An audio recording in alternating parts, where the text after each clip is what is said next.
Amasasi n'omukka ogubalagala binyoose Kawempe. Poliisi badde egumbula abagizi b'ekibiina kya National Unity Platform ababadde bagenda mu lukungaana lutegekeddweko Mamboga. Amagye ne poliisi basoose kuyimiriza lukungaana olw'abannakibiina kino olubadde lutegekeddwa Bwayise, kyokka newankubadde bano babadde boolekereko Mamboga amasasi ganyoose n'omukka ogubalagala nga poliisi egamba nti aba NUP bataataaganya ebyentambula. Mu kavuvuŋŋano kano waliwo omuntu omu akubiddwa ekiteeberezebwa okuba akacupa akatiyagaasi ng'ono kimukubiddwa mu kugulu era addusiddwa mu ddwaliro.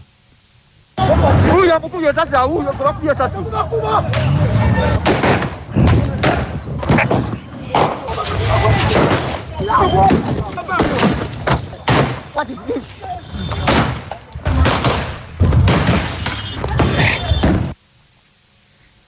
Ebyo nga bikyali awo omukulembeze w'eggwanga era ssentebe w'ekibiina kya NRM Yoweri Kaguta Museveni tibuhabulwa. Wawulira bino nga mutaka mu bitundu by'e Kawempe gy'agenza okunoonyeza munnakibiina kya NRM Farida Nambi akalulu ng'ayagala awangula ekifo kya Kawempe North.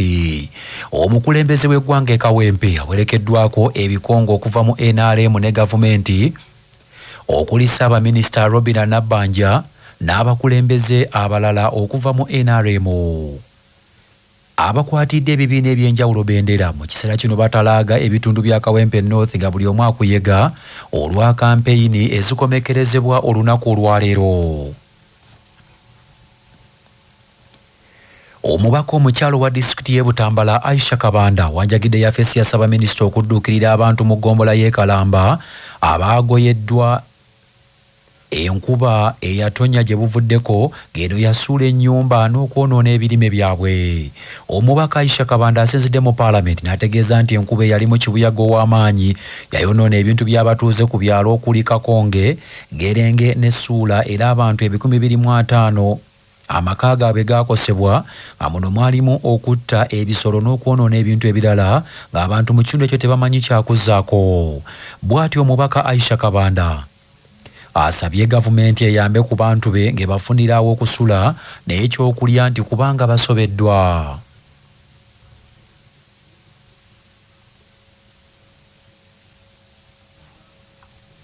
For your information, my area has suffered such consequences 3 times in the past 2 years because a lot of forests have been cleared around that area, so there's no covert or no windbreakers. Probably you also have to think about planting trees and reinstating the natural trees. The prayer particularly, Right Honourable Speaker, is to urgently help the families whose houses have been completely collapsed. Those are only 10 families. And also to help the 250 families to get food and also seeds for planting because they have nothing now to survive on. Mukwanukula Minisita wa guno naguli mu yafeesi ya Ssaabaminisita Justin Kasule Lumumba agumizza omubaka Aisha Kabanda n'abantu b'e Butambala ti ensonga yaabwe egenda kukolwako. I want to thank the MP for reporting and sorry for what happened. I'm going to report back to the office and we shall get back to you in writing.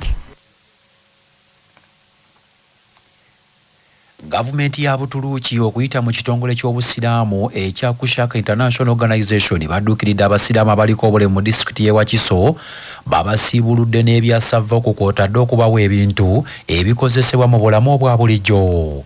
Abazira kisa bano bawaddeyo sukaali, engano, omuceere, ebijanjaalo, sabbuuni ne butto n'ebirala ng'omukolo gubadde ku kitebe kya disitulikiti. Agise Nyange Zack Adams omukwanaganya w'enteekateeka eno akinoganyiza nti okugabula n'okuddiza ku bantu tekyetaagisa muntu kubeera mugagga wabula okuba n'omutima omugabi kwe kusaba abalina ensimbi naddala abaddu ba Allah okwerekereza okuwaayo eri abo abatalina.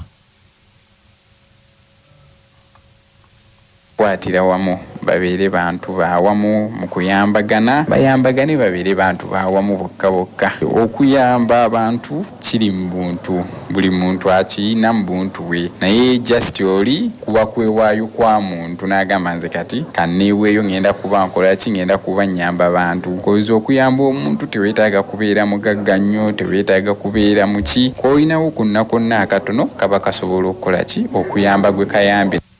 Omumbejja Debula Mazzi akiikirira abaliko obulemu ku lukiiko lwa disitulikiti yeebazizza nnyo abayisiraamu ne gavumenti ya Butuluuki olw'okufaayo ku batalina.